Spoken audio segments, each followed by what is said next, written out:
Assalamualaikum warahmatullahi wabarakatuh. Perkenalkan, nama saya Amsanuha Amanatu Rizky dengan NIM 2108181 kelas 1A PGSD. Di video kali ini saya akan memaparkan materi tentang psikologi, perkembangan anak, serta pendekatan belajar. Yuk disimak baik-baik ya teman-teman videonya sampai habis. Yang pertama ada pengertian psikologi.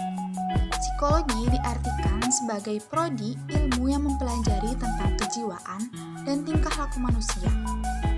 Pengertian psikologi pendidikan menurut para ahli dapat disimpulkan bahwa psikologi pendidikan merupakan disiplin ilmu psikologi yang mempengaruhi proses belajar mengajar dalam dunia pendidikan. Terdapat setidaknya 4 ruang lingkup psikologi pendidikan menurut Sumadi Suryobroto. Yang pertama ada pengetahuan.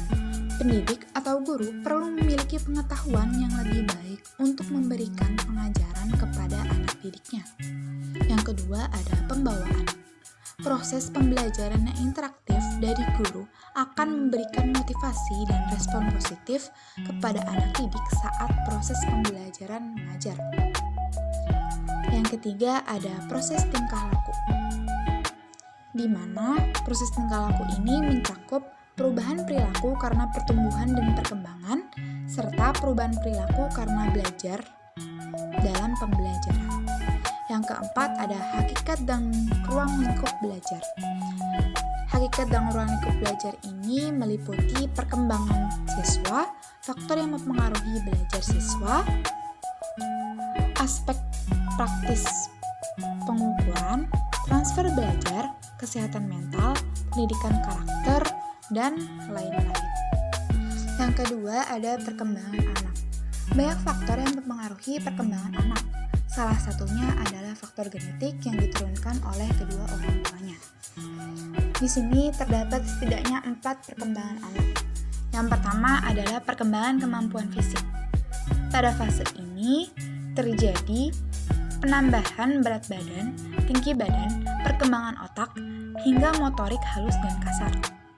Yang kedua ada perkembangan kemampuan kognitif, di mana fase ini berfokus kepada kemampuan anak dalam menyelesaikan masalah. Yang ketiga ada perkembangan kemampuan sosio-emosional.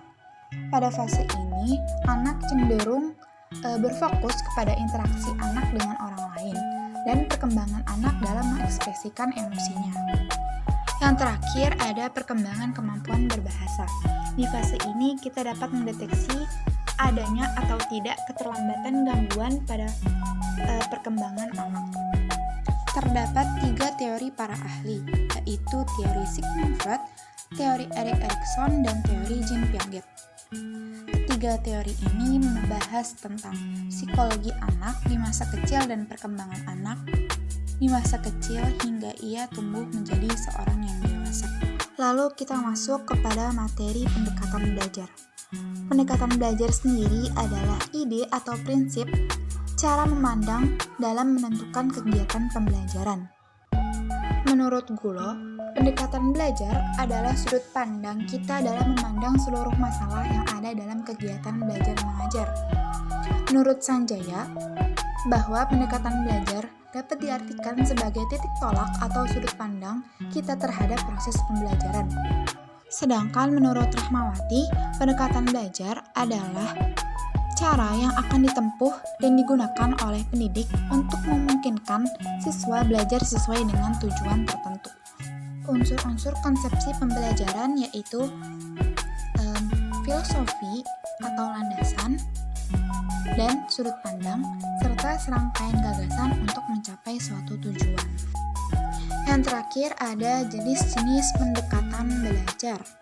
Yang pertama ada pendekatan teacher-content, yang kedua ada pendekatan eksposisi, yang ketiga ada pendekatan induktif, keempat pendekatan deduktif, pendekatan konstruktivisme, keenam ada pendekatan problem solving, ketujuh ada pendekatan open-ended, kedelapan ada pendekatan saintifik, yang terakhir ada pendekatan inquiry.